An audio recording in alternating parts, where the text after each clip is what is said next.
Hello students, welcome to Magnet Brains. मैं Rupali Verma. Magnet brains आपको 100% free education provide कराता है और जो इसका कंटेंट होता है वो भी उम्दा क्वालिटी का, क्योंकि हम कोशिश ये करते हैं कि आप जो कुछ पढ़ें अच्छा पढ़ें, क्योंकि जितना अच्छा पढ़ेंगे आप उतने अच्छे से समझेंगे और उसको उतना ही अच्छे तरीके से अपने एग्ज़ाम्स में लिख पाएंगे। तो ये कोशिश हम आपके लिए हमेशा करते रहते हैं कि आपकी पढ़ाई में किसी तरह की कोई बाधा नहीं आए और नई नई चीज़ें आपके लिए लेकर आते रहते हैं। इसी तरीके से आपका अभी ये कॉमन यूनिवर्सिटी एंट्रेंस टेस्ट होने वाला है, अर्थात CUT। ये तो उसके लिए भी हमारे चैनल पे आपको लगभग सभी सब्जेक्ट्स के लेक्चर्स अवेलेबल हैं, वो भी 100% फ्री। तो आज जो हम आपके लिए लेकर आए हैं वो ही आपका कॉमन यूनिवर्सिटी एंट्रेंस टेस्ट यानी कि CUET का हिंदी का मॉक टेस्ट पेपर नंबर 8 है। इससे पहले हम आपको 7 test papers mock test papers करा चुके हैं, क्योंकि प्रैक्टिस बहुत ज़रूरी है। जितना हम प्रैक्टिस करते रहेंगे हमारी स्पीड उतनी बढ़ती रहेगी, क्योंकि हमारे पास समय कम है। तो इसलिए प्रैक्टिस करते रहिए, सिर्फ हिंदी में नहीं और सभी में प्रैक्टिस करते रहिए। सभी सब्जेक्ट्स के आपके मॉक टेस्ट पेपर हमारे चैनल पे 100% फ्री अवेलेबल हैं। तो इनको देखते रहिए, समझते रहिए और अच्छे से अपने टेस्ट पेपर करते रहिए। तो चलिए शुरू करते हैं। आज का test paper number 8 total MCQs based है, तो पढ़ना शुरू करते हैं। तो जब हमारे पास पेपर आएगा तो कुछ सामान्य निर्देश दिए जाएंगे। क्या निर्देश है? सबसे पहले है निर्धारित समय। निर्धारित समय हमारे पास 45 मिनट है, यानी 45 मिनट्स है। अब हमारे पास हमारे क्वेश्चन पेपर में 50 क्वेश्चंस आ रहे हैं, जिनमें हमें 40 जो हैं वो करने हैं। तो 45 मिनट्स के अंदर 40 क्वेश्चंस करने हैं और ईच क्वेश्चन 5 मार्क्स का है। अगर आप गलत आंसर देते हैं तो उसका 1 नंबर कट जाएगा। तो मतलब टोटल 200 मार्क्स का आपका पूरा पेपर है। अब देखिए, समय की कम बहुत ही शॉर्टेज है। कारण ये है कि हमारे जो हिंदी का पेपर है इसमें आपके पास गद्यांश आएंगे, 1 2 नहीं 3 से ऊपर गद्यांश आ सकते हैं। तो इस कंडीशन में गद्यांश पढ़ना, उनके आंसर देना, 45 मिनट के अंदर 40 क्वेश्चंस का आंसर देना थोड़ा चैलेंजिंग है, लेकिन आपको करना पड़ेगा। इसके लिए सबसे अच्छा तरीका है कि जो भी गद्यांश आप पढ़ें उसे एक ही बार में समझ जाएं। कहीं कोई मिस्टेक नहीं होनी चाहिए कि हम 2 बार 3 बार पढ़ लें, इतना हमारे पास समय नहीं रहेगा। और अगर हमने ये किया तो हमारा पेपर डेफिनेटली छूटेगा ही छूटेगा। चलिए, तो अब इसी को हम करना शुरू करते हैं, यानी कि गद्यांश को एक बार में ही पढ़िए। इसीलिए आपके लिए टेस्ट पेपर्स आ रहे हैं कि आप फटाफट जो है एक बार पढ़ के ही समझने की कोशिश करिए। तो आज का जो हमारा पहला गद्यांश है, क्या दिया गया है? इन निम्नलिखित गद्यांश को ध्यानपूर्वक पढ़िए। ध्यानपूर्वक पढ़ने के लिए इसीलिए बोला जा रहा है कि सिर्फ आप एक बार में इसको पढ़ लीजिए। साहित्य की शाश्वतता का प्रश्न एक महत्वपूर्ण प्रश्न है। क्या साहित्य शाश्वत होता है? यदि हाँ, तो किस मायने में? क्या कल कोई साहित्य अपने रचना काल के 100 वर्ष बीत जाने पर भी उतना प्रासंगिक रहता है जितना वह अपनी रचना के समय था? कहने का तात्पर्य है, साहित्य की कोई भी रचना जो करी जाती है, मान लीजिए आज से 100-150 साल पहले की गई थी, अगर उसे आज हम पढ़ते हैं तो हमें तो फ्रेश ही लगेगी ना। तो वही चीज़ प्रश्न उठता है कि जो साहित्य लिखा जाता है वो शाश्वत रहता है, यानी कि हमेशा रहेगा, वो कभी खत्म नहीं हो सकता। अपने समय या युग का निर्माता साहित्यकार क्या 100 वर्ष बाद भी परिस्थितियों का भी युग निर्माता हो सकता है? समय बदलता रहता है, परिस्थितियां और भाव बोध बदलते हैं, साहित्य बदलता है और इसी के समानांतर पाठक की मानसिकता और अभिरुचि भी बदलती है। अतः कोई भी कविता अपने सामयिक परिवेश के बदल जाने पर ठीक वही उत्तेजना पैदा नहीं कर सकती जो उसने अपने रचना काल के दौरान की होगी। कहने का तात्पर्य यह है कि एक विशेष प्रकार के साहित्य के श्रेष्ठ अस्तित्व मात्र से वह साहित्य हर युग के लिए उतना ही विशेष आकर्षण रखे, यह आवश्यक नहीं है। यही कारण है कि वर्तमान युग में इंगला पिंगला सुषुम्ना अनहद अनाद आदि पारिभाषिक शब्दावली मन में विशेष भावोत्तेजना नहीं करती है। तो कहने का तात्पर्य है कि मान लीजिए आज से 100 साल पहले अगर कोई साहित्य लिखा गया है तो जाहिर सी बात है उस समय का जो भाषा इस्तेमाल करी जा रही थी वो होगी, लेकिन आज तक के भाषा में बहुत ज़्यादा परिवर्तन हो चुका है। तो जाहिर सी बात है वो भाषा शब्द हमारे मन में उतनी उत्तेजना पैदा नहीं करेंगे। लेकिन कुछ जो है साहित्य ऐसा लिखा जाता है जो हर साल में उतनी ही उत्तेजना पैदा करता है, चाहे वो किसी भी काल में लिखा गया हो। अब इसमें आपका कहते हैं, जैसे हम लोग देश प्रेम से ओतप्रोत कोई कविता पढ़ें, कुछ पढ़ें, तो वो हम जब भी पढ़ते हैं हमारे अंदर उतनी उत्तेजना होती है। लेकिन अगर स्वतंत्रता संग्राम से संबंधित कोई बात पढ़ते हैं तो अब मान लीजिए स्वतंत्रता हमारे 1940 से 47 के बीच अगर जो कोई साहित्य लिखा गया है तो वो क्या होगा, वो हमारे स्वतंत्रता संग्राम से प्रेरित होगा। लेकिन अब उस समय अगर पढ़ा जा रहा था तो लोगों के अंदर उत्तेजना आ रही थी, वो स्वतंत्रता संग्राम में शामिल होते हैं। लेकिन आज क्या होगा, आज हम पढ़ेंगे, हमारे लिए नॉर्मल बात होगी, क्योंकि हमको तो कोई गुलामी महसूस नहीं हो रही है, हम बिल्कुल आराम से रह रहे हैं। तो ये चीज़ होती है जो अगर परिस्थितियों के साथ मेल खाने वाली साहित्य। क्या साहित्य की श्रेष्ठता मात्र ही उसके नित्य आकर्षण का आधार नहीं है, उसकी श्रेष्ठता का युग युगीन आधार है। वे जीवन मूल्य तथा उसकी अत्यंत कलात्मकता अभिव्यक्तियां भी मनुष्य की स्वतंत्रता तथा उच्चतर मानव विकास के लिए पथ प्रदर्शक का काम करती हैं। पुराने साहित्य का केवल वही श्री सौंदर्य हमारे लिए ग्राह्य होता है जो नवीन जीवन मूल्यों के विकास में सक्रिय सहयोग दे अथवा स्थिति रक्षा में सहायक हो। तो कहने का तात्पर्य, पुराना साहित्य वही हम यहाँ पर एक्सेप्ट कर पाते हैं जो हमारी वर्तमान परिस्थितियों से मेल खाए और हमारे डेवलपमेंट में सहायक हो। उसके अलावा अगर कोई साहित्य है तो हम पढ़ सकते हैं, मगर इतना इंटरेस्ट से हम उसको नहीं पढ़ेंगे। कुछ लोग साहित्य को सामाजिक प्रतिबद्धता को अस्वीकार करते हैं। वे मानते हैं कि साहित्यकार निरपेक्ष होता है और उस पर कोई भी दबाव आरोपित नहीं होना चाहिए। तो कहने का कुछ लोगों का मानना है कि भाई साहित्यकार को समाज, समय, इन सब में नहीं बांधना चाहिए, उसे स्वच्छंद होकर अपने साहित्य की रचना करनी चाहिए। किंतु वे भूल जाते हैं कि साहित्य के निर्माण की मूल प्रेरणा मानव जीवन में ही विद्यमान है, जीवन के लिए ही उसकी सृष्टि होती है। तुलसीदास जब स्वतः सुखाए काव्य रचना करते तब अभिप्राय यह नहीं रहता कि मानव समाज के लिए इस रचना का कोई उपयोग नहीं है, बल्कि अंतःकरण में संपूर्ण संसार की सुख भावना एवं हित कामना सन्निहित रहती है। जो साहित्यकार अपने संपूर्ण व्यक्तित्व को व्यापक लोक जीवन में सन्निविष्ट कर लेता है, उसी के हाथों स्थायी एवं प्रेरणापद साहित्य का सृजन हो सकता है। तो कहने का तात्पर्य यहाँ पे उन्होंने ये तो बोल दिया कि हमेशा उसी साहित्य की रचना करनी चाहिए जो आगे आने वाले समय में उपयोगी हो। लेकिन कुछ का मानना यह है कि भाई साहित्यकार को बंधन में नहीं बांधना चाहिए। लेकिन अब ये डिपेंड करता है साहित्यकार के ऊपर कि वो जैसी रचना कर रहा है, वो चाहता है कि शाश्वत रहे, यानी बहुत समय तक पढ़ी जाए, तो उसे मानव मूल्यों से जुड़ी हुई लिखना चाहिए, तभी लोग उसको सानिध्य यानी कि अपने में अडॉप्ट कर पाएंगे। तो तुलसीदास की रचनाओं में हमने हमेशा तुलसीदास जी में देखा है कि उन्होंने समाज के को सामने रखकर सारी चीज, अब जैसे उन्होंने रामायण की रचना करी, रामचरितमानस की रचना करी, तो रामचरितमानस में आप देखेंगे हमारी हर समस्या का हल, हमें हर परिस्थितियों का हल मिल जाता है। तो उस साहित्य की रचना में उन्होंने इस चीज का ध्यान रखना कि हर युग में, किसी भी युग में अगर ये रामचरितमानस पढ़ी जाए तो मनुष्य इसको अपने आप से जोड़ सके, अपनी परिस्थितियों को जोड़ सके और उनका निवारण भी पा सके।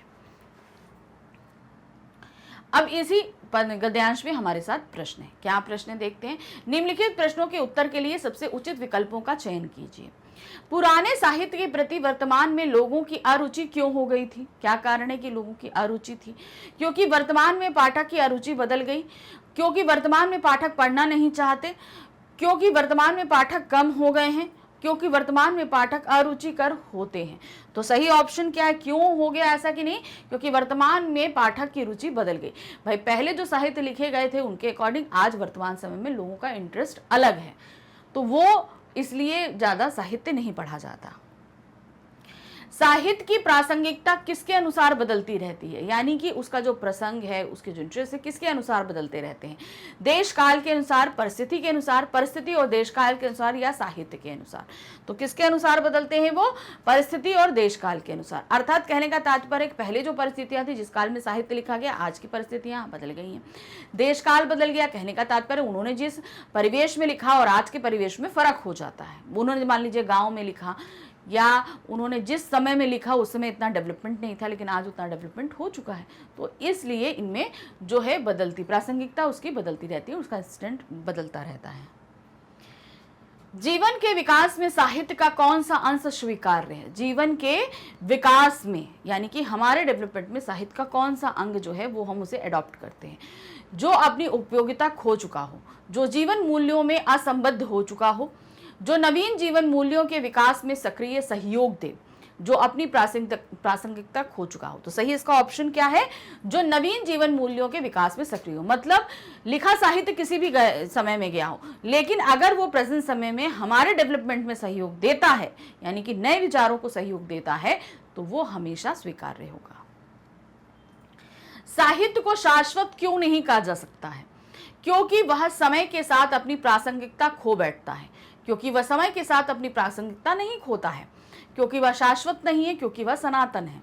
तो सही ऑप्शन इसका क्या है, क्योंकि वह समय के साथ अपनी प्रासंगिकता खो बैठता है। कहने का मतलब है पहले प्राचीन समय में लिखा गया साहित्य आधुनिक समय में उतना उपयोगी नहीं रहता, लेकिन ये कुछ साहित्य के ऊपर ही लागू होता है। सामयिक परिवेश बदलने का कविता पर क्या प्रभाव पड़ता है? जब सामयिक समय बदलता है तो कविता पे क्या प्रभाव होता है? वह रसपूर्ण हो जाती है, वह पाठक के मन में उत्तेजना उत्पन्न कर देती है, वह पाठक के मन में उत्तेजना उत्पन्न नहीं कर पाती है, वह पाठक के मन में रस उत्पन्न करने में सक्षम होती है। तो इसका सही ऑप्शन हमारा क्या है, वह पाठक के मन में उत्तेजना उत्पन्न नहीं कर पाती। किसी कविता को पढ़ने के बाद हमारे अंदर उत्साह और उत्तेजना होती है, लेकिन अगर क्या होता है, परिवेश, समय, ये सब चीजें बदल जाएं तो वो उतना नहीं। जैसे मैंने आपको स्वतंत्रता संग्राम का उदाहरण दिया था, जब हमारा देश गुलाम था और आज़ादी के लिए इतने संघर्ष होते, उस समय अगर कोई कविता लिखी जाती है तो वो बहुत उत्तेजना पैदा करेगी। लेकिन आज के समय में जब हम आज़ाद हैं तो हमारे लिए जो है आज़ादी का इतना मूल्य नहीं है। जो लोग गुलामी को जानते थे उनके लिए बहुत मूल्य था, तो आज के समय में हमारे दिल में वो इतनी उत्तेजना पैदा नहीं कर पाएगा। साहित्य की श्रेष्ठता के आधार क्या हैं? वे जीवन मूल्य को मनुष्य के विकास के लिए पथ प्रदर्शक का कार्य करते हैं। वह जीवन मूल्य को मनुष्य के लिए पथ प्रदर्शक का कार्य नहीं करते हैं। मनुष्य की मानवता, मनुष्य की विचारशीलता। तो यहाँ पर क्या है इसके आधार? ये है वे जीवन मूल्य को मनुष्य के विकास के लिए पथ प्रदर्शक का कार्य करते हैं। मतलब क्या होता है, हम अपने डेवलपमेंट को काफी हद तक इन साहित्य से रिलेटेड कर सकते हैं। साहित्य की सृष्टि किसके लिए की जाती है, यानी साहित्य की रचना जो की जा रही है वो किसके लिए की जाती है? पशु समाज के लिए, दूसरों के लिए, मानव समाज के लिए, साहित्य रचना के लिए। तो साहित्य की जो सृष्टि है वह मानव समाज के लिए करी जाती है। साहित्य में पशु तो पढ़ेंगे नहीं, जाहिर सी बात है मानव ही पढ़ेंगे ना उसको, तो मानव समाज के लिए उसकी सृष्टि यानी कि रचना की जाती है। प्रेरणा पद साहित्य का सृजन किसके द्वारा संभव है? यानी कि जो आपको इंस्पायर करे, ऐसा साहित्य को कौन पढ़ना ज्यादा, किसके लिए ये संभव है? सृजन मतलब कौन इसको ज्यादा एक्सेप्ट करना चाहेगा?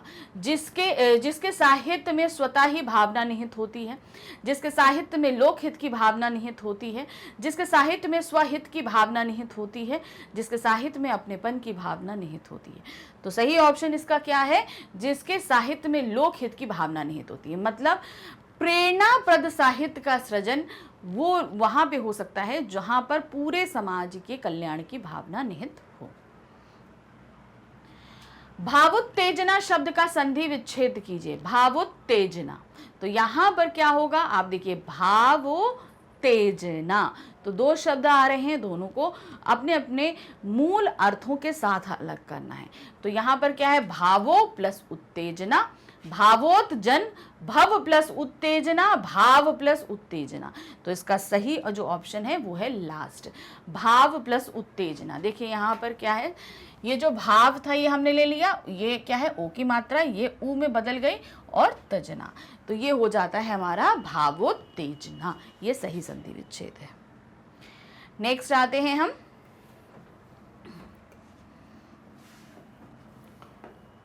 गद्यांश के लिए सर्वाधिक उपयुक्त शीर्षक होगा। अब इस पूरा गद्यांश को हमने शीर्षक देना है, क्या होगा? सच बोलता है, साहित्य की प्रासंगिकता, साहित्य और हम, और साहित्य।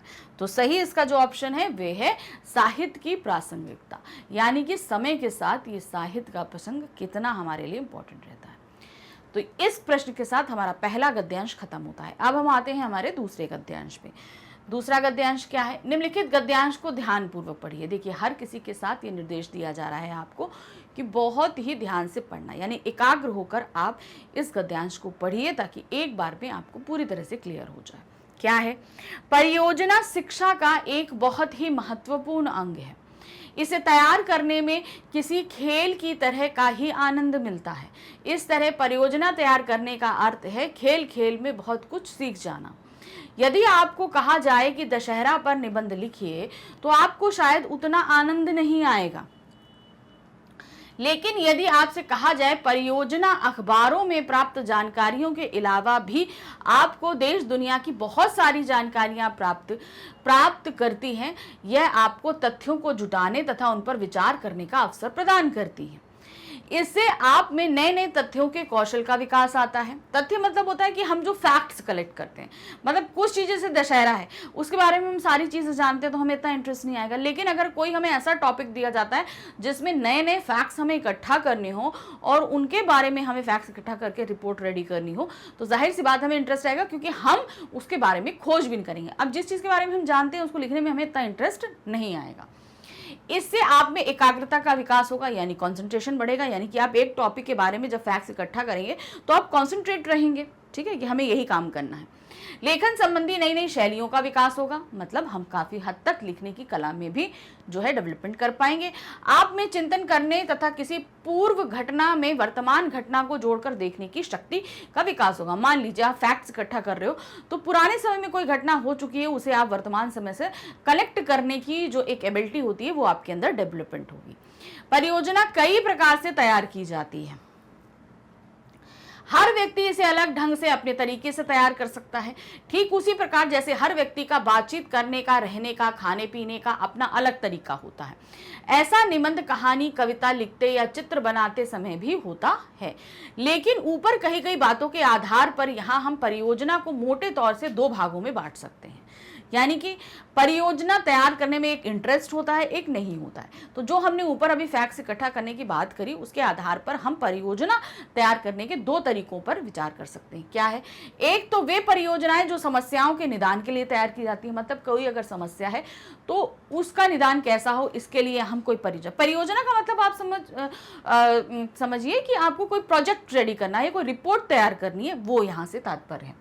और दूसरी जो किसी विषय को समुचित जानकारी प्रदान करने के लिए तैयार की जाती है। और दूसरी रिपोर्ट क्या होती है? जहां पर हम किसी एक विषय पर पूरी जानकारी एकत्र करते हैं। तो दो तरीके की, एक होती है समस्या का जो है निराकरण करने के लिए एक रिपोर्ट तैयार करी गई, और दूसरी रिपोर्ट तैयार करी गई कोई एक आपके पास टॉपिक है उसके बारे में सारी जानकारी कलेक्ट करना। समस्याओं के निदान के लिए तैयार की जाने वाली परियोजनाओं में संबंधित समस्या से जुड़े सभी तथ्यों पर प्रकाश डाला जाता है और उस समस्या के निदान भी दिए जाते हैं। मतलब अगर मान लीजिए कोई एक समस्या है तो उससे रिलेटेड जितने फैक्ट्स हैं आप उसे कलेक्ट करोगे और उनका जो सोल्यूशन है वो भी आप उस रिपोर्ट में देंगे। इस तरह की परियोजनाएं प्रायः सरकार अथवा संगठनों द्वारा किसी समस्या पर कार्य योजना तैयार करते समय बनाई जाती हैं। मतलब ऐसी क्या होती है? सरकार या किसी संगठन द्वारा बनाई जाती हैं। इससे उस समस्या के विभिन्न पहलुओं पर कार्य करने में आसानी होती है, किंतु दूसरे प्रकार की परियोजनाओं को आप आसानी से तैयार कर सकते हैं। इसे शैक्षिक परियोजना भी कहा जाता है। मतलब किसी एक टॉपिक पे फैक्ट्स कलेक्ट करना। जैसे हम आपको बोल दें कि आपको आदिकाल के कवियों की जानकारी एकत्र करनी है, तो ये एक शैक्षिक परियोजना है, ठीक है ना। हमने आपको एक टॉपिक दिया, अब इस पे आपको अगर सारे फैक्ट्स इकट्ठा करने हैं तो मतलब सारी जानकारियां एकत्र करनी होती हैं। इस तरह की परियोजना तैयार करते समय आप संबंधित विषय पर सामग्री को जुटाते हुए बहुत सारी नई नई बातों से अपने आप को परिचित भी होते हैं। तो हम करेंगे और साथ में इसकी नई जानकारियों से परिचित भी होंगे। तो ये गद्यांश था। अब इस पे आधारित प्रश्न है, क्या है? निम्नलिखित प्रश्नों के उत्तर के लिए सबसे उचित विकल्पों का चयन कीजिए। अब हमें क्या करना है? सबसे सही विकल्प को देखना है और ये हम पद्यांश आधारित कार्य करेंगे। परियोजना किसे कहा गया है? किसको बोला गया है?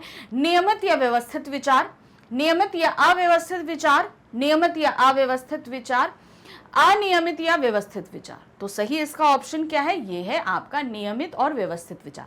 मतलब परियोजना वो होती है जो नियम से एक प्रारूप के मतलब एक फैक्ट्स के रूप में तैयार करी जाए पूरी तरीके से और व्यवस्थित हो। ये बहुत जरूरी होता है। शैक्षिक परियोजना में क्या होता है? शिक्षा की व्यवस्था, संबंधित विषयों पर तथ्य को एकत्रित करना, तथ्यों का अलग अलग करना या विचार करना। तो शैक्षिक परियोजना क्या होती है? संबंधित कोई भी एक विषय हो उस पर तथ्यों को एकत्र किया जाता है, यानी सारी जानकारियां कलेक्ट की जाती हैं। निम्नलिखित में से एक परियोजना की विशेषता है। अब यहाँ पे आपको कई सारी दी गई, कोई एक परियोजना की विशेषता है। तथ्यों को ना जुटा पाना, सही सूचना ना मिलना, समस्याओं का निदान होना, समस्या का पालन करना। तो यहाँ पर क्या है, एक है वो है समस्याओं का निदान होना, यानी कि जो सरकारों या संगठनों द्वारा जो परियोजनाएं तैयार करी जाती हैं वहां पे समस्या के सभी पहलुओं पर विचार होता है और फिर उसका निदान भी दिया जाता है। परियोजनाओं के प्रकार, अब परियोजना के प्रकार कैसे होते हैं, समस्या का निदान करने वाली, विषय की समुचित जानकारी देने वाली, समस्या का निदान करने और विषय की समुचित जानकारी देने वाली, सभी विकल्प सही हैं। तो यहाँ पर दो तरह की परियोजनाओं की बात हुई है, तो यहाँ पर आपका गा सही है, यानी कि एक है आपका समस्या का निदान करने वाली, दूसरी है विषय की समुचित जानकारी देने वाली। समस्या का निदान करने वाली परियोजना की मुख्य विशेषता क्या है, जो समस्या का निदान करने वाली जो परियोजना है उसकी मुख्य विशेषता क्या है, समस्या से जुड़े सभी तथ्यों को देखते हुए समस्या निदान के सुझाव देना, सभी तथ्यों को देखना, समस्या देखना, निदान के सुझाव देना। तो जो समस्या के निदान संबंधी परियोजना है उसकी सबसे बड़ी जो विशेषता है वो है समस्या से जुड़े सभी तथ्यों को देखना। कोई भी एक प्रॉब्लम ले लीजिए तो उससे जितने भी इंपॉर्टेंट फैक्ट जुड़े हुए हैं वो सब होंगे, प्लस उसका सोल्यूशन यानी कि समस्या के निदान के सुझाव भी दिए जाते हैं। फोटो के माध्यम से देश दुनिया की जानकारी प्राप्त कर निष्कर्ष तक पहुंचना, यानी कि क्या है, कोई एक फोटो है उसके माध्यम से देश दुनिया की जानकारी प्राप्त करके निष्कर्ष तक पहुंचना, ये क्या है, शैक्षिक परियोजना, समस्या परियोजना, फोटो फीचर परियोजना या फीचर परियोजना। तो ये जो है वो कहलाती है आपकी फोटो फीचर परियोजना। परियोजना से हमारे अंदर किसका विकास होता है, जब परियोजना हम बनाते हैं तो हमारे अंदर क्या डेवलपमेंट होता है, समस्या का, निदान का, एकाग्रता का या निष्कर्ष का। तो हमारे अंदर डेवलपमेंट होता है एकाग्रता यानी कंसंट्रेशन, क्योंकि हम उस टॉपिक पे पूरी तरह से एकाग्र होकर कार्य करते हैं। परियोजना हमें क्या प्रदान करती है, क्या देती है, तथ्यों को जुटाने का अवसर, तथ्यों पर विचार करने का अवसर, तथ्यों को जुटाने व उन पर विचार करने का अवसर या लिखने का। तो परियोजनाएं जो हमें देती है वो है तथ्यों को जुटाने और उन पर विचार करने का अवसर।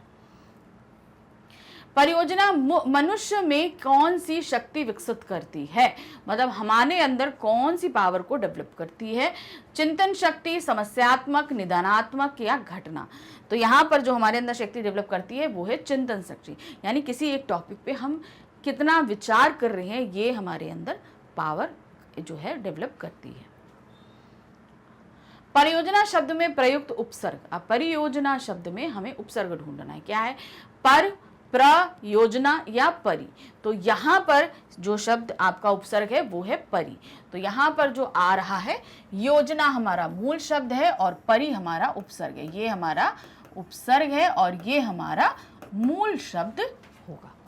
ठीक है, तो ये मूल शब्द का हमेशा अर्थ निकलना चाहिए, तो योजना हमारा मूल शब्द के अंतर्गत आएगा। तो यहां पर हमारा सेकंड जो पद्यांश था वो समाप्त हुआ। अब आते हैं हम अपने तीसरे पद्यांश पे। तीसरा पद्यांश हमारा क्या है, अब फिर से बहुत ध्यान से हम इसको पढ़ेंगे। निम्नलिखित गद्यांश को ध्यान पूर्वक पढ़ना है। क्या है, दुख के वर्ग में जो स्थान भय का है वही स्थान आनंद वर्ग में उत्साह का है। मतलब जब हम तकलीफ में होते हैं तो डरे होते हैं और जब हम खुश होते हैं तो हम उत्साहित होते हैं। भय से हम प्रस्तुत कठिन स्थिति में नियम से विशेष रूप से दुखी और कभी कभी उस स्थिति से अपने को दूर रखने के लिए प्रयत्नवान भी होते हैं। उत्साह में हम आने वाली कठिन स्थिति के भीतर साहस के अवसर के निश्चय द्वारा प्रस्तुत कर्म सुख की उमंग से अवश्य प्रयत्नवान होते। तो कहने का तात्पर्य यहाँ पर है कि जब हम दुखी होते हैं तो हम उस स्थिति से डर जाते हैं, तो हम उस स्थिति में कार्य नहीं कर पाते, लेकिन जब हम खुश होते हैं तो हम उत्साह होते हैं और तब हम उन परिस्थितियों में क्या करते हैं, प्रयत्न करते हैं। तो डरे हुए में हम प्रयत्न नहीं कर पाते, हम कोशिश नहीं कर पाते, लेकिन जब हम उत्साहित यानी खुश होते हैं तो हम प्रयत्नवान होते हैं। उत्साह में कष्ट या हानि सहन करने की दृढ़ता के साथ साथ कर्म में प्रवृत्त होने का आनंद भी का योग होता है। जब हम बहुत ज़्यादा उत्साहित होते हैं तो क्या होता है, हम कष्ट या हानि होगी उसको सहन करने की हिम्मत भी हमारे अंदर होती है और हम जो कार्य कर रहे हैं उसे भी करने का आनंद आता है। साहसपूर्ण आनंद की उमंग का नाम उत्साह है। कर्म सौंदर्य के उपासक ही सच्चे उत्साही हैं। यानी कि अपने कार्य करने में जिसको आनंद आता है, सही मायने में वही एक उत्साही व्यक्ति है। जिन कर्मों में किसी प्रकार का कष्ट या हानि सहने का साहस अपेक्षित होता है, उन सब के प्रति उत्कंठापूर्ण आनंद उत्साह के अंतर्गत लिया जाता है। कहने का तात्पर्य यहाँ पर, जिस किसी कार्य में हमें साहस नहीं मिलता तो हमें जाहिर सी बात है आनंद नहीं आता। तो ऐसे में हम क्या होता है, अपने अंदर उत्कंठा आ जाती है, मतलब हमें बहुत ज्यादा इरिटेशन होने लगती है किन्हीं परिस्थितियों से। कष्ट या हानि के भेद के अनुसार उत्साह के भी दो भेद होते हैं। साहित्य मीमांसकों ने इसी दृष्टि में युद्धवीर, दानवीर, दयावीर आदि भेद किए हैं। इनमें सर्वाधिक प्राचीन और प्रमुख युद्धवीरता है, जिसमें आघात, पीड़ा या मृत्यु की परवाह नहीं रहती है। इस प्रकार की वीरता का प्रयोजन अत्यंत प्राचीन काल से होता चला आ रहा है, जिसमें साहस और प्रयत्न चरम उत्कर्ष पर पहुंचते हैं। साहस में ही उत्साह का स्वरूप स्फुरित नहीं होता, उसके साथ आनंदपूर्ण प्रयत्न या उसकी उत्कंठा का योग चाहिए।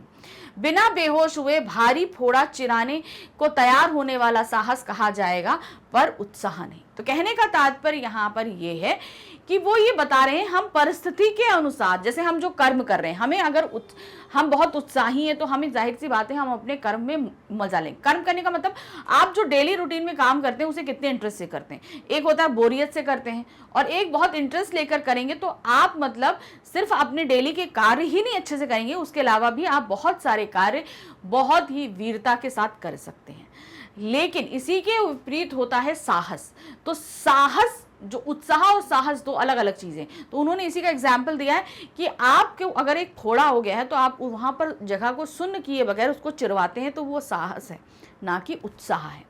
उत्साह क्या होगा कि आपको उसे सही करने के लिए जो उत्तेजना होनी चाहिए वो आपका उत्साह होगा। लेकिन हिम्मत अलग है और उत्साह अलग चीज है। इस प्रकार चुपचाप बिना हाथ पर हिलाए घोर प्रहार सहने के लिए तैयार रहना साहस, और कठिन प्रहार सहकर भी जगह से ना हटना धीरता कही जाएगी। तो मतलब आप थोड़ा करिए वो आपका साहस है, और चुपचाप बैठे रहिए वो आपकी धीरता है। ऐसे साहस और धूर्तता को उत्साह के अंतर्गत तभी ले सकते हैं जबकि साहसी या धीर उस काम को आनंद के साथ करता चला जाए। यानी कि आपको वो कार्य बिना किसी बोरियत के साथ खुशी खुशी आप उसे करो, जिसके कारण उसे इतने प्रहार सहने पड़ते हैं। सारांश यह है कि आनंदपूर्ण प्रयत्न या उसकी उत्कंठा में ही उत्साह का दर्शन होता है। तो कहने का मतलब है, हम जो बहुत खुशी खुशी कार्य करते हैं वो उसी में हमारा जो है उत्साह डेवलप होता है, केवल कष्ट सहने या निश्चेष्ट साहस में नहीं। धृति और साहस दोनों का उत्साह के बीच संचारण होता है। अब इस जो हमने पद्यांश पढ़ा इस पे आधारित प्रश्न है। अब इस प्रश्न को ध्यान से देखेंगे क्या है। प्रस्तुत गद्यांश का उचित शीर्षक, अभी जो गद्यांश हम पढ़ रहे हैं इसका उचित शीर्षक क्या होगा? उत्साह, साहस, प्रयत्न या आनंद? तो सही इसका ऑप्शन जो होगा वो है आपका उत्साह, क्योंकि हमने इस पूरे गद्यांश में किसके बारे में पढ़ा है? उत्साह के बारे में पढ़ा है। नेक्स्ट क्वेश्चन है क्वेश्चन नंबर 22। क्या है? भय में हम किसके लिए प्रयत्नवान होते हैं? जब हमें डर लगता है तो हम किसके लिए कोशिश करते हैं? कठिन स्थिति में स्वयं को प्रसन्न करना, कठिन स्थिति में स्वयं को दूर करना, सरल स्थिति में स्वयं को खुश करना, सरल स्थिति में स्वयं को दुखी करना। तो जब हम भयभीत होते हैं तो हम क्या करते हैं? कठिन स्थिति में स्वयं को दूर करना, यानी कि जो भी परिस्थितियां जिनसे हमें डर लग रहा है हम अपने आप को उससे दूर करने लगते हैं। उत्साह में हम किसके लिए प्रयत्नवान होते हैं? जब हम बहुत उत्साहित होते हैं तो किसके लिए प्रयत्न करते हैं? दुख की ओर जाने के लिए, वास्तविक स्थिति की ओर जाने के लिए, आने वाली कठिन स्थिति की ओर जाने के लिए, और साहस की ओर। तो जब हम क्या होते हैं? उत्साहित होते हैं तो हम प्रयत्नवान होते हैं आने वाली कठिन परिस्थितियों का सामना करने के लिए। उत्साह में किसका योग होता है? कठिनाई का, सरलता का, दृढ़ता का, कर्म में प्रवृत्त होने का। तो जब हम उत्साहित होते हैं तो योग होता है आपका कर्म में प्रवृत्त होने का, यानी कि हम जो कार्य कर रहे हैं उसे हम बहुत ही ज़्यादा जो है क्या कहते हैं, बहुत ही ज़्यादा इंटरेस्ट से उस कार्य को हम करने लगते हैं। कौन सा आनंद उत्साह के अंतर्गत लिया जाता है? कौन सा आनंद उत्साह के अंतर्गत लिया जाता है? जिसमें कष्ट सहने का साहस अपेक्षित हो, जिसमें सुख सहने का साहस अपेक्षित हो, जिसमें सुख सहने का साहित्य अपेक्षित नहीं हो, जिसमें सुख दुख सहने का साहस अपेक्षित नहीं होता है। तो सही क्या है? कौन सा आनंद होता है? वो आनंद होता है जिसमें कष्ट सहने का साहस अपेक्षित हो, यानी कि हम कष्ट सह सकते हैं, वही आनंद जो है वो उत्साह के अंतर्गत लिया जाता है। कठिन प्रहार सहकर भी अपनी जगह से ना हटना कौन सी विशेषता कहलाती है? यानी कि हम कठिन कष्ट सह रहे हैं, उसके बाद भी अपनी जगह से नहीं हिल रहे हैं। साहस, धीरता, उत्साह या वीरता? तो वो कहलाता है आपका धीरता। यानी कि अब उन्होंने बताया था ना कि फोड़ा है, आप फोड़ा को कटवा रहे हैं तो वो आपका साहस है। बिना एनेस्थीसिया लिए आप उसे कटवा रहे हो तो वो क्या है? वो आपका साहस है। और जब वो कट रहा है तो बिना हिले डुले आप अपनी जगह बैठे हुए हैं बिना तकलीफ के, तो वो क्या है? आपकी धीरता कहलाती है। साहित्य मीमांसकों ने कौन सी वीरता को श्रेष्ठ कहा है? दान वीरता को, दया वीरता को, युद्ध वीरता को या कर्म वीरता को? तो उन्होंने जो बोला है वो है युद्ध वीरता को, वो श्रेष्ठ। युद्ध वीरता की क्या विशेषता बताई गई है? इसमें साहस चरम उत्कर्ष पर पहुंचते हैं, वे युद्ध में वीरता दिखाते हैं। इसमें प्रयत्न चरम उत्कर्ष पर पहुंचते हैं, इसमें साहस और प्रयत्न चरम उत्कर्ष पर पहुंचते हैं। तो युद्ध वीरता की जो विशेषता है वो है इसमें साहस और प्रयत्न, यानी कि हमारे अंदर जो क्या कहते हैं कुछ करने की जो हिम्मत होती है वो, और जो हमारी कोशिशें होती हैं वो चरम उत्कर्ष पर होती हैं। धीरता और प्रयत्नवाद शब्द में प्रयुक्त प्रत्यय, प्रत्यय क्या होता है? मूल शब्द के बाद लगता है। तो अब धीरता, तो यहां पर अगर आप देख रहे हो तो ता हमारा क्या है? धीर, और ता हमारा क्या है? आपका प्रत्यय। प्रयत्नवान, तो यहां पर वान हमारा प्रत्यय है। तो यहां पर ता और वान अर्थात हमारा गा सही होना चाहिए। ये देखिए, ठीक। नेक्स्ट आते हैं, घृति का अर्थ होता है। घृति मतलब अर्थ क्या होता है? धीरज, साहस, वीरता या कायरता। तो घृति का तात्पर्य होता है धीरज। ठीक है, किसी चीज को हम बहुत ही पेशेंस के साथ कोई काम, पेशेंस, धीरज का मतलब क्या होता है? पेशेंस, उसी को संस्कृत में हम घृति बोलते हैं। तो यहाँ पर हमारा ये जो तीसरा पद्यांश था ये समाप्त होता है। अब हमारे पास आएंगे हमारे व्याकरण आधारित प्रश्न। ठीक है, जो बाकी हमारे टॉपिक हैं जो CUT में कवर किए जा रहे हैं उन पर आधारित प्रश्न आएंगे। क्या है? निम्न प्रश्न में दिए गए गहरे मुद्रित शब्द का समानार्थी शब्द का चयन कीजिए। तो अब ये जो हमारे पास नीचे वाक्य दिया है इसमें गहरे मुद्रित वर्ड का हमें समानार्थी अर्थात पर्यायवाची खोजना है। क्या है? जीने का कुछ तो उद्देश्य होना चाहिए। तो अब उद्देश्य का जो है वो पर्यायवाची या समानार्थी ढूंढना है। क्या है? प्रबोधन, परिवर्तन, प्रयोजन या प्रलोभन। तो यहाँ पर उद्देश्य का अगर हम समानार्थी देखें तो वो होगा आपका प्रयोजन। कोई तो कारण होना चाहिए, प्रयोजन, कारण, उद्देश्य, ये सब एक ही होता है। क्या है? किसी वस्तु या बात को उपयोग में लाए जाने की क्रिया या भाव। ठीक है, वह विचार जिसे पूरा करने के लिए कोई काम किया जाए, वो हमारा क्या कहलाता है? प्रयोजन। कौन सा शब्द गणेश का पर्यायवाची नहीं है? आपको बताना क्या गणेश का नहीं है? विनायक, एकदंत, धनद या लंबोदर।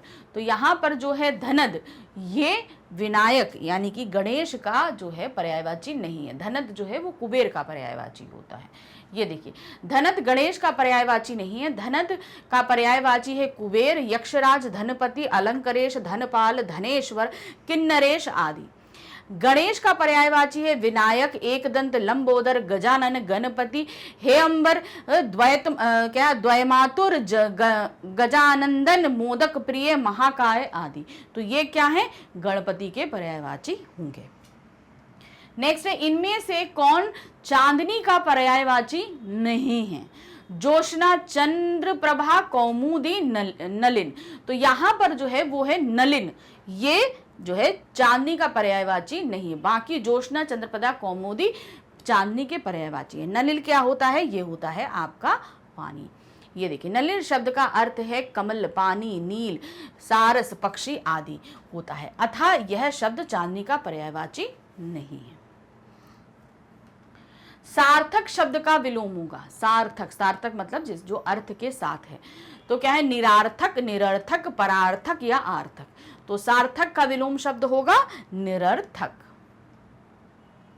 सार्थक का अभिप्राय है अर्थवान, लाभप्रद, उपयोगी, सफल। सार्थक का विलोम है निरर्थक अर्थात अर्थहीन, असफल, अनुपयोगी। गणतंत्र का विलोम शब्द होगा गणतंत्र। ठीक, गण मतलब क्या हुआ? जन, तंत्र यानी जनता का राज्य। तो अब इसका विलोम क्या होगा? निजतंत्र, लोकतंत्र, स्वतंत्र या राजतंत्र। गणतंत्र का जो आपको विलोम निकालना है वो होगा राजतंत्र। गणतंत्र मतलब जनता का शासन, राजतंत्र मतलब राजा का शासन। गणतंत्र का शाब्दिक अर्थ है जनता का शासन अर्थात जन व्यवस्था। गणतंत्र का विपरीतार्थक शब्द है राजतंत्र, जिसका अर्थ है राजा का शासन अर्थात राज व्यवस्था। नीचे दिए गए वाक्यों को पढ़कर सही उत्तर का चयन करना है। हमारे पास 2 वाक्य दिए गए हैं, अब इन दोनों को हमें पढ़ना है और उसके नीचे विकल्प दिए गए हैं, उन्हीं के अनुसार हमें सही या गलत लगाना है। क्या है? बहुत महंगा पड़ना एक कहावत है। इसका मतलब है बहुत महंगा होना। तो देखिए यहां पर जो है पहला वाला बहुत महंगा पड़ना ये गलत है। क्यों? बहुत महंगा पड़ना एक कहावत नहीं, मुहावरा है, पहली चीज। दूसरा, इसका मतलब बहुत महंगा होना यानी कि कोई चीज हमें कॉस्टली पड़ना वो एकदम सही है, यानी कि जितनी हम कीमत चुका रहे हैं उससे ज़्यादा वो हमें, मतलब जितनी होनी चाहिए उससे ज़्यादा हमें देनी पड़े। तो इसलिए बहुत महंगा पड़ना क्या होता है? एक कहावत नहीं होकर मुहावरा होता है। तो यहाँ पर क्या है? विकल्प 1 जो है वो गलत है, विकल्प 2 सही है। तो यहाँ पर क्या है? विकल्प 2 सत्य है लेकिन विकल्प 1 असत्य है। तो खा हमारा सही होना चाहिए। ठीक, नेक्स्ट आते हैं, नीचे दिए गए वाक्यों को पढ़कर सही उत्तर चयन करना है। फिर हमारे पास यहाँ 2 वाक्य दिए गए हैं, फिर नीचे विकल्पों को चयन करना है। क्या दिया है? चिन्ह। अब चिन्ह क्या है? जो सिंगल इन्वर्टेड कॉमा हम लगाते हैं यहाँ पर, वो चिन्ह है जो सिंगल इन्वर्टेड यानी कि आपका एकल अवधरण चिन्ह। इसे एकल उद्धरण अल्पविराम कहा जाता है। क्या बोला जाता है? एकल उद्धरण अल्पविराम। दूसरा है, इसका उपयोग किसी वाक्य को ठीक उसी तरह उद्धृत करने के लिए किया जाता है जैसे उसे कहा जाता है। तो यहाँ पर पहला हमारा सही है, यानी कि ये जो चिन्ह है इसे एकल उद्धरण अल्पविराम कहा जाता है, लेकिन दूसरा गलत है। यहाँ पर किसी बात को जैसे का तैसा कहने के लिए हम क्या होते हैं? दोहरे उद्धरण चिन्ह का इस्तेमाल करते हैं, यानी कि डबल इन्वर्टेड कॉमा का इस्तेमाल करते हैं। एकल उद्धरण चिन्ह हम कब इस्तेमाल करते हैं? जब हम किसी बात की इंपॉर्टेंस दिखा रहे होते हैं, कि मतलब ये चीज़ जैसे कहीं पे बुक का नाम है, कवि का नाम है या किसी का नाम है, तो उसको हम जो है ज़्यादा हाईलाइट करने के लिए वहाँ पर एकल उद्धरण चिन्ह लगाते हैं। तो अब यहाँ पर आप देख रहे हैं पहला सही है और दूसरा गलत है। तो यहाँ पर देख रहे हैं विकल्प 1 सत्य है लेकिन विकल्प 2 असत्य है। देखिए क्या है? यह सत्य है कि एक चिन्ह को एकल उद्धरण अल्पविराम कहा जाता है, लेकिन 2 गलत है क्योंकि एकल उद्धरण अल्पविराम का उपयोग किसी चीज पर जोर देने के लिए किया जाता है, उद्धरण के लिए नहीं।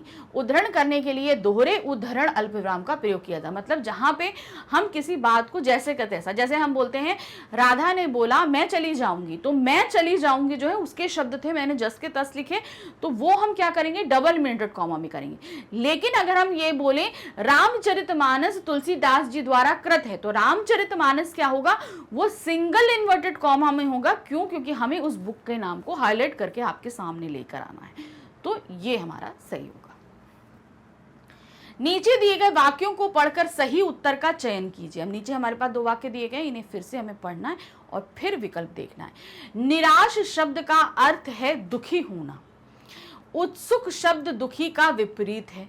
तो यहाँ पर हमें लग रहा है कि ये लगभग दोनों ही जो हैं वो सही हैं, तो दोनों ही विकल्प सत्य हैं। अब आते हैं निम्नलिखित सूची के शब्दों, सूची 1 के शब्दों को सूची डी में उनके अर्थ के साथ सुमेलित कीजिए। तो अब हमें क्या करना है? इसे जो है सुमेलित करना है। तो अब यहाँ पर आप देख रहे हो शब्द है खेचर, गौतमी, जालक और तनया। तो अब इनके सामने इनके अर्थ दिए हैं, हमें उसके साथ करना है। अब खेचर, खेचर का अर्थ होता है पक्षी, तो यानी कि हमारा ए जो है वो क्या होगा? 3rd। ठीक है, हमने लगा दिया बी, सी और डी। तो अब बी मतलब गौतमी, गौतमी किसको बोलते हैं? गौतम ऋषि की पत्नी को, तो ये हमारा ए होगा। फिर है जालक, जालक मतलब होता है झरोका, जहां जालियां लगी होती ना उसको बोलते हैं झरोका। तो सी का हो जाएगा फोर्थ। तनया, तनया मतलब आपका हो जाएगा पुत्री, तो ये हो गया दूसरा। तो अब इसके हिसाब से हम इसको सुमेलित करेंगे। तो देखिए क्या है, ए का 3, तो ये हमारा गा वाला, ए का 3, बी का 1, सी का 4, डी का 2, ये हमारा सही होना चाहिए। तो देखिए ये एकदम सही है। नेक्स्ट आते हैं, फिर से हमारे पास दो सूची दी गई है, इनको हमें इनके अर्थ के साथ सुमेलित करना है। धनंजय, निर्वाण, पयोधि और भुजंग। तो अब यहां पर क्या देख रहे हैं हम, धनंजय, निर्वाण, मोक्ष, पयोधि, भुजंग, इन सभी के अर्थ इनके सामने है। मतलब धनंजय मतलब अर्जुन, निर्वाण मतलब मोक्ष, पयोधि मतलब समुद्र, भुजंग मतलब सांप। यानी कि ए का 1, बी का 2, सी का 3, डी का 4, ये अपने आप में अरेंज है, इसमें कुछ भी गलत नहीं है। तो इसमें जो आएगा हमारा वो रहेगा घा। ठीक है, देखिए घा सही है। नेक्स्ट आते हैं, दिए गए वाक्य में उपयुक्त शब्द का चयन करके रिक्त स्थान की पूर्ति करनी है। अब हमारे पास क्या है, एक वाक्य है उसमें शब्द मिसिंग है। क्या है, बकरी डैश है, क्या करती है, मिमिया आती है, भिन भिन आती है, हिन हिन आती है, चिंगाड़ती है। तो यहां पर हम बकरी क्या करती है, वो मिमियाती है। ये देखिए बकरी का स्वर मिमियाना होता है। अब यहां पर भिन भिनाना मक्खी का हो सकता है, हिन हिनाना घोड़े का, चिंगाड़ना हाथी का। दिए गए वाक्य में उपयुक्त शब्द का चयन करके रिक्त स्थान की पूर्ति कीजिए। वाक्य क्या है, मिठाई देखकर बच्चे ललचाते हैं। यह वाक्य डैश क्रिया का उदाहरण है। अब ये कौन सी क्रिया हमें बतानी है, अकर्मक क्रिया, सकर्मक क्रिया, द्विकर्मक क्रिया या इनमें से कोई नहीं। तो हमें ये साफ देखे, बच्चे मिठाई देखकर बच्चे ललचाते हैं, तो यहाँ पर क्या है, ये एक अकर्मक क्रिया होगी, क्योंकि यहाँ पर जो है वो क्या है, ललचाने का जो कर्म है वो किसके ऊपर आ रहा है, कर्ता के ऊपर आ रहा है, इसलिए अकर्मक। अगर यहाँ पर मिठाई के ऊपर आ रहा होता तो यहाँ पर सकर्मक होता, चूंकि यहाँ क्रिया जो है किसके ऊपर डिपेंडेंट है, बच्चे के ऊपर। ललचाते कौन है, बच्चे हैं। ठीक है, तो इसलिए यहाँ पर क्या होगा, ये एक अकर्मक क्रिया है। ये देखिए, जिस क्रिया का प्रभाव कर्ता पर ही पड़ता है वह क्रिया अकर्मक क्रिया कहलाती है।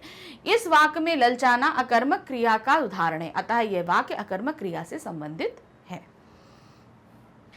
निम्नलिखित 6 वाक्यांशों में प्रथम और अंतिम निश्चित है, शेष का उचित क्रम में व्यवस्थित कीजिए। तो पहला और आखिरी हमारा निश्चित है।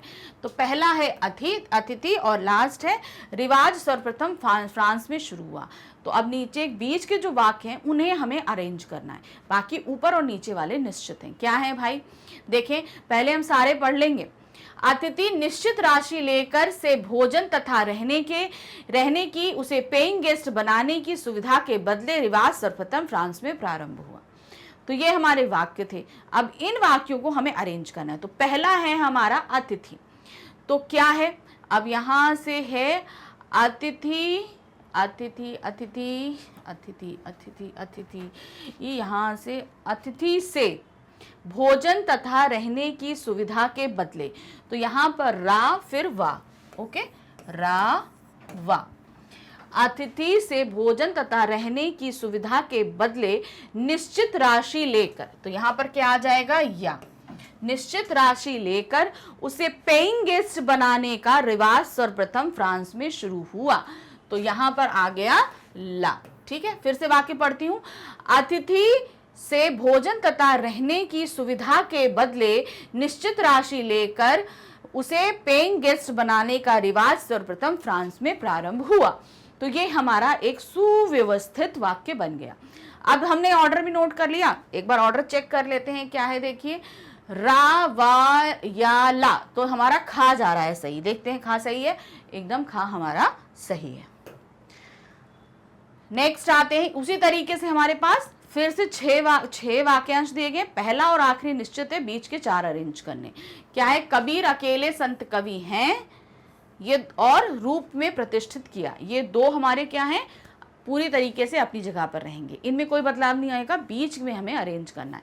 तो पहले वाक्य पढ़ लेते हैं सारे। कबीर अकेले संत कवि हैं को सर्वोच्च मूल के, जिन्होंने समस्त धार्मिक नकार कर सहज जीवन प्रवृत्ति आडंबरों और बाह्यचारों को रूप में प्रतिष्ठित किया। तो यहां पर अगर इसको हम देखते हैं, क्यों है, कबीर अकेले संत कवि हैं, जिन्होंने समस्त धार्मिक, तो रा आया, समस्त धार्मिक आडंबरों आय एवं बाह्यचारों, तो यहां पर आया वा, बाह्यचारों को नकार कर सहज जीवन प्रवृत्ति, तो ला आया, प्रवृत्ति को सर्वोच्च मूल के, या आया, को सर्वोच्च मूल के रूप में प्रतिष्ठित किया। तो ये आया रा वा ला या, हमारा निकल आया। वाक्य फिर से पढ़ते हैं। कबीर अकेले संत कवि हैं जिन्होंने समस्त धार्मिक आडंबरों एवं बाह्यचारों को नकार कर सहज जीवन पद्धति को सर्वोच्च मूल के रूप में प्रतिष्ठित किया। यह हमारा वाक्य था। चेक करेंगे इसका आंसर, रा वा ला या, तो हमारा का एकदम सही आ रहा है। देखिए का एकदम सही है। अब आते हैं पेट फूलना मुहावरे का मतलब है। अभी जो पेट फूलना जो है, इस मुहावरे का क्या मतलब होता है? फूला ना समाना, बहुत प्रसन्न होना, रहस्य को छिपा ना सकना, बिल्कुल अच्छा ना लगना। तो यहाँ पर पेट फूलने का तात्पर्य है रहस्य को छिपा नहीं माना, मतलब कोई एक गुप्त बात है जिसे हम छिपा नहीं पाते, मतलब पेट फूल रहा है, जल्दी से किसी को बता दें, ठीक है। तो रहस्य को छिपा ना सकना क्या दिया है? पेट फूलना मुहावरे का अर्थ है रहस्य को छिपा ना सकना। नेक्स्ट आते हैं, दिए गए मुहावरे का सही अर्थ ज्ञात कीजिए। अब मुहावरा दिया है ढाक के तीन पात, क्या है? आलस करना, ऊट पटांग काम करना, सदा एक सा झगड़ा करना। तो यहां पर ढाक के तीन पात का तात्पर्य क्या है? सदा एक सा। ढाक की तीन पात मुहावरे का सही अर्थ है सदा एक जैसा रहना। प्रयोग, अब इसका वाक्य प्रयोग है, उसके कर्म ही ऐसे हैं कि उसे ढाक के तीन पात बना रहना पड़ता है। दिए गए मुहावरे का सही अर्थ ज्ञात कीजिए। कौन सा मुहावरा है? छाती पर मूंग दलना, हर समय लड़ना, पास रहकर दुख देना, परास्त कर देना, नीचा दिखाना। तो छाती पर मूंग दलने का तात्पर्य है पास रहकर दुख देना। क्या है? छाती पर मूंग दलने का अर्थ है पास रहकर दुख देना। अब हमारे पास नेक्स्ट क्वेश्चन जो है, दिए गए वाक्य में रेखांकित अंश को प्रतिस्थापित करने के लिए सबसे उपयुक्त विकल्प का चयन कीजिए। अब हमारे पास जो वाक्य दिया गया है उसमें कहीं त्रुटि है, उसको हमें खोजना है, फिर उसको सुधारना है। क्या है? परिवार नियोजन को कार्यक्रमों द्वारा जनसंख्या वृद्धि को रोका जाना चाहिए। तो हमारे पास रेखांकित है परिवार नियोजन को कार्यक्रमों द्वारा, तो अब इसमें कुछ गड़बड़ है। क्या गड़बड़ है? नीचे ऑप्शन दिया है, परिवार नियोजन के कार्यक्रमों द्वारा किसी बदलाव की आवश्यकता नहीं है, मतलब ये एकदम सही है। फिर परिवार नियोजन में कार्यक्रमों द्वारा, परिवार नियोजन से कार्यक्रमों द्वारा, तो यहां पर जो है वो आपका पहला परिवार नियोजन के कार्यक्रमों द्वारा जनसंख्या वृद्धि को रोका जाना चाहिए। तो यानी कि यहां पर को की जगह आपका क्या आना चाहिए? के आना चाहिए। यहां पर कारक संबंधी त्रुटि है आपकी। नेक्स्ट क्वेश्चन है, दिए गए वाक्यों में किसी विराम चिन्ह का उपयोग किया उनकी पहचान कीजिए। किस विराम चिन्ह का उपयोग किया जाएगा? रोको मत, जाने दो, ये एक है। अब इसमें कौन कौन सा होगा? अल्प विराम, पूर्ण विराम, आपका जो ये नीचे जितने भी दिए, तो इसमें जो हमारा सही आ रहा है वो है आपका पहला वाला, यानी कि रोको मत, जाने दो। तो अर्ध विराम, अल्प विराम का कहीं है नहीं, आपका जो है अनुस्वार, पूर्ण विराम, योजक चिन्ह आपका और अर्ध विराम कहीं पर भी नहीं लग रहा है। तो यहां पर सही क्या है? पहला अल्प विराम और पूर्ण विराम, ये हमारा सही है। उपयुक्त वाक्य में अल्प विराम चिन्ह तथा पूर्ण विराम चिन्ह का प्रयोग होगा। किसी भी वाक्य को लिखते समय जहां थोड़ी देर रुकना पड़े, या जैसे हमने बोला रुको, रोको मत, जाने दो, तो थोड़ा देर के लिए रुके ना, तो वहां अल्प विराम चिन्ह तथा वाक्य की समाप्ति पर पूर्ण विराम चिन्ह का प्रयोग करते हैं, अतः सही विकल्प है का। नेक्स्ट है, दिए गए विराम चिन्हों में से उद्धरण चिन्हों को ज्ञात कीजिए। उद्धरण चिन्ह कौन से हैं? आपका पहला, दूसरा, तीसरा या चौथा। तो यहाँ पर जो हम देख रहे हैं वो का हमारा उद्धरण चिन्ह मतलब inverted comma, double inverted comma आपका उद्धरण चिन्ह कहलाता है। ये देखिए, दिए गए विराम चिन्हों में से विकल्प का में प्रयुक्त चिन्ह उद्धरण चिन्ह है। हिंदी व्याकरण में किसी और के कहे शब्दों को ज्यों का त्यों रखने में उद्धरण चिन्ह का प्रयोग किया जाता है। जैसे तुलसीदास ने कहा, रघुकुल रीत सदा चली आई, प्राण जाए पर वचन न जाए। तो अभी से हमने क्या किया, डबल इन्वर्टेड कॉमा किया है, अतः विकल्प का सही है। तो इस प्रश्न के साथ हमारा ये जो हम मॉक टेस्ट पेपर आपको 8 करा रहे थे वो यहाँ समाप्त होता है। अब इससे पहले भी हम टॉपिक वाइज एक्सप्लेनेशन आपको एमसीक्यूज और भी टेस्ट पेपर करा चुके हैं, मॉक टेस्ट पेपर। तो ये सब आपको कहाँ मिलेगा, इसके लिए आपको आना होगा हमारे चैनल मैग्नेट ब्रेन्स पे। जब आप यहाँ पर आएंगे तो आप यहाँ साइड में देखेंगे इस तरीके से, यहाँ पर CUET लिखा हुआ है। बस आपको CUET क्लिक करना है। जैसे आप क्लिक करोगे सारे लेक्चर्स आपको दिख जाएंगे। अब आपको आना कहाँ है, अब आप यहाँ पर देख रहे हो हमारा यानी कि हिंदी का है, इसे आप क्लिक करेंगे। क्लिक करते ही आपके सामने CUET हिंदी की पूरी प्लेलिस्ट होगी। अब करना है आपको जो भी टॉपिक पढ़ना है, जो भी टेस्ट पेपर देखने हैं, MCQs देखने हैं, बस उसे आपको क्लिक करना है। क्लिक करते ही आपका वीडियो इस तरीके से स्टार्ट हो जाएगा। वीडियो देखिए, अच्छे से अपने एग्जाम्स की तैयारी कीजिए, क्योंकि टॉपिक का क्लियर होना आपके लिए ज़रूरी है। तो जितना आप प्रैक्टिस कर सकते हो बहुत ही अच्छा प्रैक्टिस करते रहिए। और भी आपके लिए टेस्ट पेपर लेकर आ रही हूँ, बने रहिएगा साथ में। Bye bye.